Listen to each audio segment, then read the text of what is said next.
The name The Wild Child that I had on the radio, Yes, that name was the name that God gave me. I was praying and I was fasting. I was just started chasing a radio job. I was praying and fasting about it, like, look, how's this thing going to work, and blah, blah, blah. And literally, I was in the shower one day and God put it in my heart and said, you're going to call yourself The Wild Child. And I was like, okay, sounds interesting, you know. A bit freaky, but no problem. You can work with it. I can work with that. Yeah. So I was Wild Child for many, many, many years. Yes. And then I decided I wanted, I changed. But what changed the name? Many people said it was my pastor. No, my pastor had his thoughts about the name, and he made that clear to me, and I respect that. But what it was that Zenith Bank had hired me to do a job. Right. It was the MD CEO's event. Right. And they had told him the name of the host, Wild Child. And Jim Ovia is, if you know anything about him, he's a straight guy. Yes. So he's like, what nonsense is this? My event, you brought not just a child, a wild child to host my event. Yes. They were trying, he was like, no, don't explain anything, you know, no. And they just removed the name. Right. They went back into the back room, had a small meeting amongst themselves and decided, let's not take this business from these boys. So they just wrote Ike. Osakioduwa. They just hired a new person called Ike. Yes. Then they called me and they said, hell. So this is what happened. And it was in that moment very instructive to me. And God said to me, like, this is where you need to be now. You're going to lose business now. Going forward, if you're trying to push the Wild Child, you're going to lose business to corporates. You're not going to make the corporate business. And that's the space you need to start to play into. You know, I was big on the radio, but I was like, this is the market. Yeah. This is where you need to start. Yeah. My pastor had mentioned before, you know, this name, but I was like, you'll be all right, you know. But now it turned out that he was right. And I made the change, and then business started popping. And then I became much bigger in the corporate space than I even was on radio. Yes, yes. You know, so that was helpful. If you think about the crux of what I do for a living, I talk. You know, I talk for a living. Yeah. How have I paid the bills? How have I sent kids to school? How have I afforded this life, this beautiful life that I have?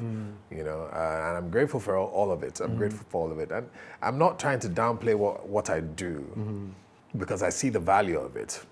But it's just, you know, I talk for a living. You know, you talk well for him. You talk very well for him. Yeah, I know, right? Thank you. But yeah, so when what I do you look think is back, the thing that has kept you? If I'm going to in be the forefront? 100, if I'm going to be 100% candid about it, I would say it'd have to be God. And many people try to play that down, and everybody, they try to give God a place, you know. When you ask a girl what does she want, she'll say, a God-fearing man, you know. They start with that, then they tell you the real things. His pocket must be deep, he must be this, you know. I prefer if he's an only child, maybe the mother dead, you know.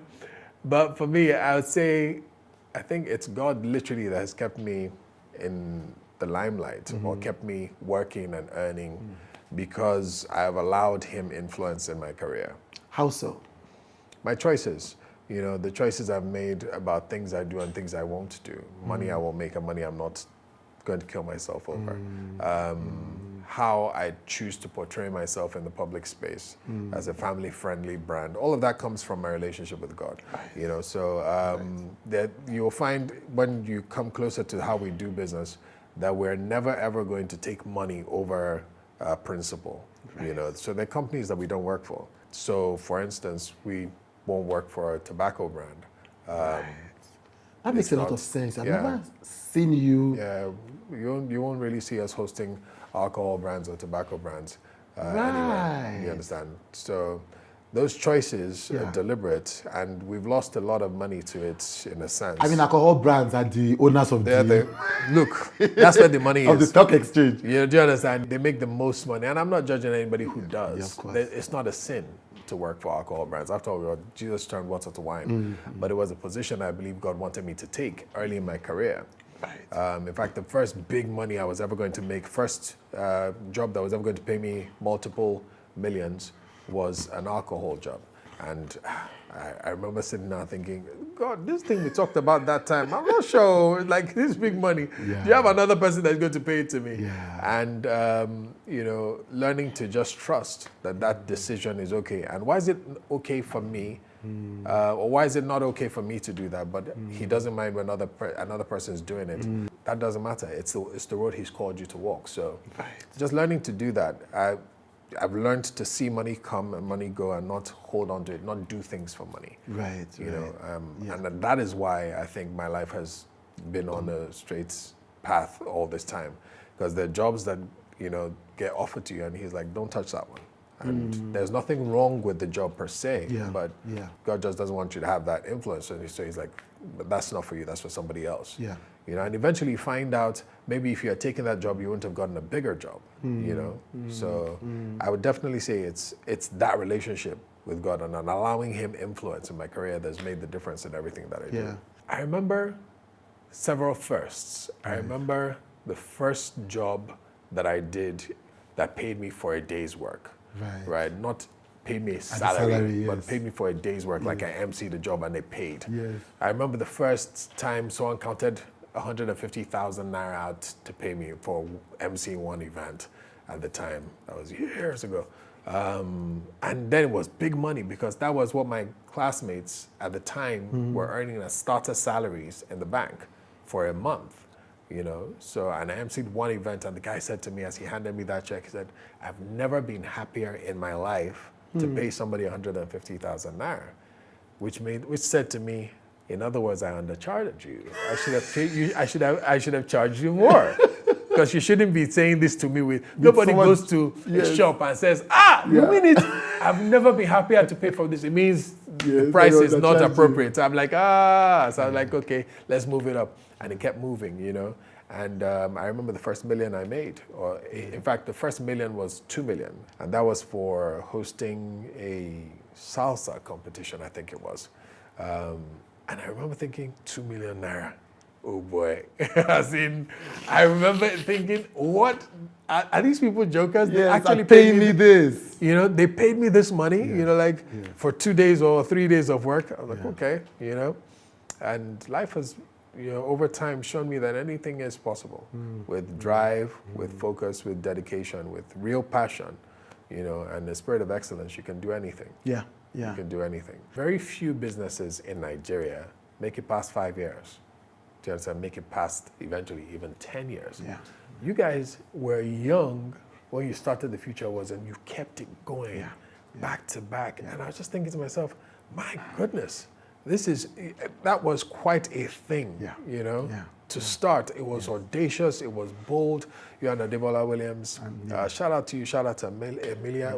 Like, you guys were forward thinking. It really was a futuristic thought, the Future Awards. And bless that thought, man. Thank you. I'd rather be hungry than be demeaned. Do you understand? And sometimes, and she wasn't demeaning me, but I'm just saying, you have to come to a place where you say, this is my value. Yes, there has to be a flaw. Do you understand? Mercedes-Benz will never give you a 40% discount on any purchase. They would rather dash you that Mercedes and call themselves your sponsor. Yes. Do you understand? Yes. And because I operate in the same market as Mercedes, Jaguar, and all these people, as Hublot, as all these high net worth, and this is going to sound so arrogant, but it is what it is. It is what it is. That's the market I play to. That's where I operate. Those are the events that you host. Those are the places that, right? So we didn't do that job. A few years later, she calls me for another job. She's with Stanbic IBTC by this time. And by this time, the price has gone up. And I've forgotten the last meeting. So, but it's still an irregular figure, right? She's like, you and these are irregular figures. And I felt the need to explain to her why I can't discount it and why it's an irregular figure. And she's like, no. Said, you know, we bet on your head. We bet on your head the last time. People were like, he will call back and beg us. He will call back and beg us. Let him be hungry first. He will call back and beg us on this money. That, you know, how far this event are you doing? I said, but you never did. You never called back. You never called to beg. And so since then, we know that when you say this is your price, it's your price. You know this is your price. And it taught me something. You gain more from what you refused than what you did. If I had accepted the 1.8, what I would have been saying to her is that there really is nothing like non-negotiable. and she can continue to haggle with me, or anybody else can continue to haggle with me. Yeah. You mentioned that your mom was majorly an influence in your career. Yeah. And you lost her. Yeah, 2012. 2012 May to cancer. Yes. I'm so sorry about that. Yeah, that's cool. Was she sick for a while before that happened? So she was. She had spells of illness, going through life, but the cancer happened it was quick. And I'm not trying to berate the Nigerian medical system. Right. I don't think it got diagnosed in time here. Right. Do you understand? It was when she traveled, she was away, and then all of a sudden I'm hearing, she has cancer. I was like, from where to where? So it was a quick, as cancer goes, some people have it and they fight for years and years and years, but hers all happened very quickly. So within a year, it was start and done. Yeah. Yeah. She's the biggest influence in my life in terms of my career and the man I've become, I think. Why? So, what was the thing that made her the greatest influence? Oh, my mom took our time to mold a gentleman. So I remember my mom used to sit me down and say, no, you have to be like this with your wife. You have to take care of her. You have to buy her things. You have to be a gentleman. She talked to us about everything. I remember one time she would tell us, listen, don't rush to have sex. So don't calm down. When you marry, you have sex everywhere, kitchen, bedroom. I was like, Mommy, stop. She was like, no, I'm telling you, you'll be tired. It will be everywhere. Calm down. Don't rush, Yes. So great influences like that. And she demystified certain things for me. So both my parents did, actually. But she demystified a lot for me. Right. That would have maybe it would have made me curious and going out doing bad things, drinking, smoking. Just like the way she talked about sex. It's not like this is this scary thing. Just, pace yourself. Don't worry, calm down. Don't worry, it's coming. It's this sex. We have sex, don't worry. Drinking, she was the same. She was like, it's kind of like how in Proverbs they say, it's not for kings. There's a scripture in Proverbs that says, be not overcome with strong drink or something. And then it says, I've forgotten the guy's name, is it Lemuel?